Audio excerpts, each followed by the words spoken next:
2000, when that high-tech bubble burst, a lot of very intelligent and well-skilled people lost some jobs, especially in this area, in Ottawa in particular. But you know what? For many of them, it was a blessing in disguise, and we're going to find out why with the authors of Learn to Bounce, Anita Caputo and Lee Wallace. Thank you so much for joining us this morning. Thank you. Well, Anita, this story was your brainchild. Maybe you can share with us, first of all, how you got the idea to write this story of Learn to Bounce. Certainly. I was laid off from Nortel Networks in 2001, and I thought, wow, this is a great opportunity to do what I always wanted to do. And one of the things that I did was to teach a program called Finding Your Perfect Work. And I have been pursuing a career as a professional speaker, and I know that as a professional speaker, people love to hear stories. And I thought, but I got to remember these stories. So documenting the stories was the next logical step.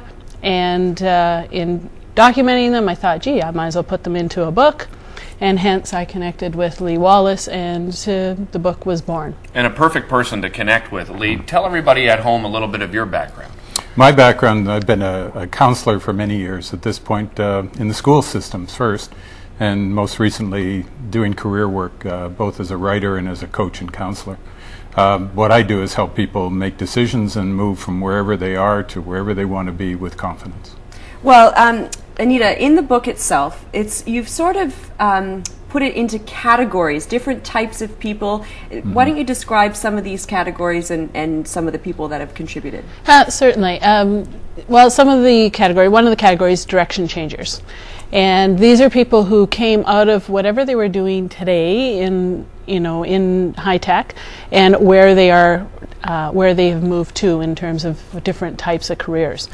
I guess I would be considered a direction changer as an example, because... So these are people that have completely changed what they were doing. Exactly. Okay. And I think Tom Hill may have been in one of those categories, and what he did is, at the time we interviewed him, he had moved from his high-tech job into a sales position, just as an example.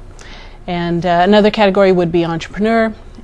Probably one of our huge success stories there is Amjid Zarif, and he has a business here in town. It was a franchise business. He now has 3 locations here in the Ottawa area. Huge success story, plus another small business on the side. Now, there's 32 different stories, correct, in the book? There are 28 stories in the book. We interviewed 32 people. We have covered 3 couples. Is that 3? 4. 4 couples. Was there a common theme throughout all of the different stories, did you find? Yeah, gee, the common theme would be a belief in themselves and the faith that everything would be better. The common theme as well, that's from a belief system. You know, this is the determination and the persistence that saw them through. The other common theme, though, are what are those practical strategies and techniques they use to move their career in a different direction. And one of the biggest common themes that came out is networking. Everyone said networking was a huge part of getting them to where they are today. Lee, as a career counselor, when someone comes to you under this situation, is your approach different from person to person? How do you tackle it? Well, it depends a lot on where they are. The key thing is, what is it that's important to them? Where do they want to go? What their strengths are? What is their value that they can present to an employer? Or if they're going out on their own, what do you offer to any client or any customer that you might have? It's all the same kind of thing.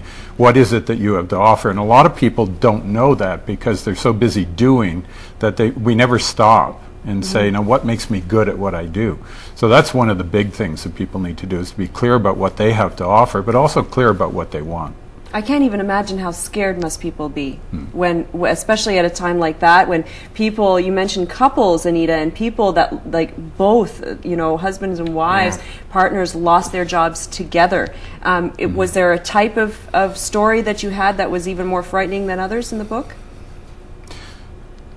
I'm not sure which would be the most frightening. I think the kinds of things that we've run into is somebody who doesn't know it's coming. Right. And after things got going in terms of the high-tech downturn, then people are starting to look over their shoulders more and be at least partially ready when something happens. But the first people were the ones that didn't know it was coming. You had all the boom, and everything was going beautifully, and it looked like everything was going to turn out the way they wanted it, and then all of a sudden, they haven't got a job. And it's obviously something they probably love doing, and now they have to go in a different direction and find something else that they love doing. How difficult is that? Well, it can be. It depends. A lot of people initially go for what they have been doing, unless they haven't been happy. And that's fine as long as there's a market out there. And now the market's picking up somewhat.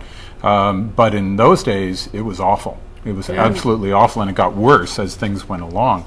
So that you literally had tens of thousands of people out of work just in this area.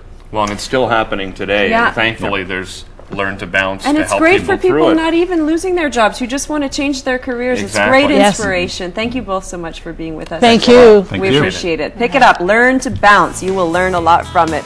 We'll be right back playing with toys from Mattel. I love toys. Me too.